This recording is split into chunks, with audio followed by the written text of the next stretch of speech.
A7 न्यूजमध्ये आपलं स्वागत आहे। मी अनिस अहमद पवारचे ठळक बातम्या। हिंगोलीच्या बस स्थानकात दहशतवादी घुसल्याने पळापळ, शेवटी ती निघाली पोलिसांची मॉक ड्रिल।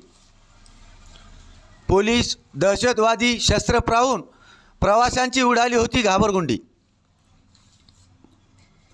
शहरातील बस स्थानकात दहशतवादी घुसले व त्यांनी 4 प्रवाशांना ओलीस ठेवल्याची माहिती पोलीस नियंत्रण कक्षाला मिळाली। याच वेळी बस स्थानकात एकच पळापळ झाली।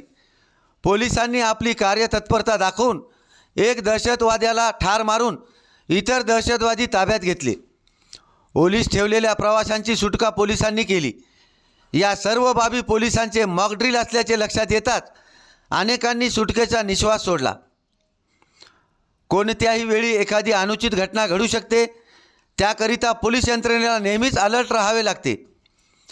हिंगोली शहरातील बस स्थानकामध्ये दिनांक 16 मे रोजी काही दहशतवादी घुसले आणि त्यांनी 4 प्रवाशांना ओलीस ठेवले।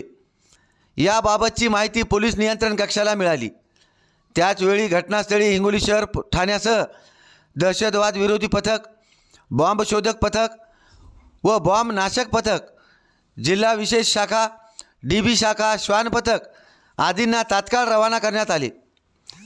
जिल्हा पोलीस अधीक्षक श्रीकृष्ण कोकाटे, अपर पोलीस अधीक्षक अर्चना पाटील, उपविभागीय पोलीस अधिकारी अंबादास भुसारे, सुरेश दळवे यांच्या मार्गदर्शनाखाली हिंगोली शहर ठाण्याचे पोलीस निरीक्षक नरेंद्र पाडळकर, हिंगोली ग्रामीण ठाण्याचे पोलीस निरीक्षक श्यामकुमार डोंगरे, जिल्हा विशेष शाखेचे पोलीस निरीक्षक कुंदनकुमार वाघमारे यांच्यासह पोलीस उपनिरीक्षक गंधकवाड, RPIचे जाधव पवार यांच्यासह मोठा फौजफाटा अचानक बस स्थानकात दाखल झाला। यावेळी उपस्थित पथकासह पोलिसांनी बस स्थानकाला चारही बाजूने वेढल्याने प्रवाशांची मोठी गर्दी झाली होती। या प्रसंगी दहशतवाद्यांनी ओलीस ठेवलेल्या 4 प्रवाशांची सुटका करण्याकरिता पथकाने आपली कार्यतत्परता दाखवून त्यातील एका दहशतवाद्याला ठार मारून उर्वरित दहशतवाद्यांना ताब्यात घेतले। ओलीस ठेवलेल्या प्रवाशांची सुटका करण्यात आली।